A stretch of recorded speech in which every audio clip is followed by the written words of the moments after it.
এখন আমাদের দাবি এখন পর্যন্ত আগে থাকি, তারপরে আমাদের উপর যে উপর মহল থেকে সরকার আমাদের উপর আক্রমণ করা হবে, এখন পর্যন্ত দেখছেন আমাদের ধাওয়া করে ব্যবহার করতেছে। এটার বিচার নেই, এই জন্য আমাদের আগামীকাল আমাদের আন্দোলন অব্যাহত থাকবে। আমাদের আন্দোলন চলবে, আগামীকাল আমাদের আরো নতুন দাবির সাথে আমরা কর্মসূচি আমরা নতুন দাবির সাথে ঢাকা নায়ক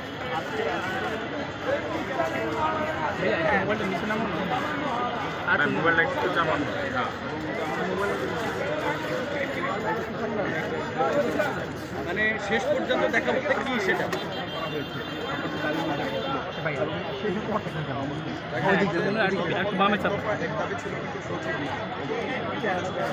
মোবাইলটা একটু নিচে এবং আমাদের পাল্টা আক্রমণ করে আহত নিহত করা হয়েছে। আমাদের ভাই আমরা এখন পর্যন্ত খবর পেয়েছি 2 জন নিহত হয়েছে। এর দায়ভার অবশ্যই করে যোগাযোগ করার জন্য আমাদেরকে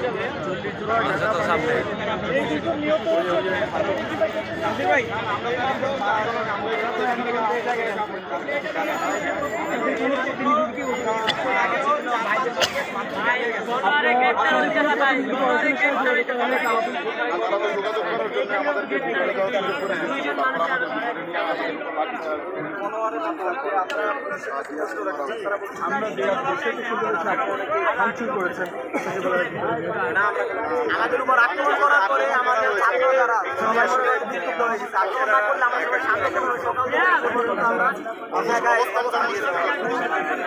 আমাদের উপর লাঠি চার্জ করার পর আমাদের যে বোনরা আসছিল ওদের উপরও লাঠি চার্জ করা হয়েছে।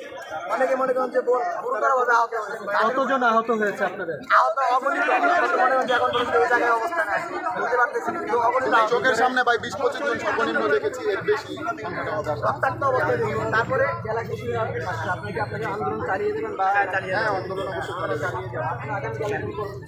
হ্যাঁ অবশ্যই আমরা আগামীকাল কর্মসূচি দেবো এবং এটা আমরা জানাই দেবো সবাইকে। সর্বশেষ এখন পর্যন্ত আমরা আগের দাবিতে অবস্থান নিয়েছি, নতুন দাবি নিয়ে আমরা কাজ করবো। পদত্যাগ করতে হবে। হ্যাঁ এরকম যোগ্য ব্যক্তিকে বসাতে হবে চেয়ারে। কোনো যোগ্যই না শিক্ষা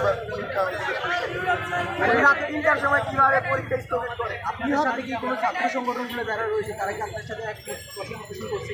না ভাই দেখেন ছাত্র সংগঠন এটা আলাদা হিসেবে ওদের সাথে আমরা আলাদাভাবে ছাত্র সংগঠনের কত থেকে আমরা সবাই ছাত্র হিসাবে আর আপনারা যে এখানে আন্দোলন আপনারা শিক্ষা দেওয়া হয়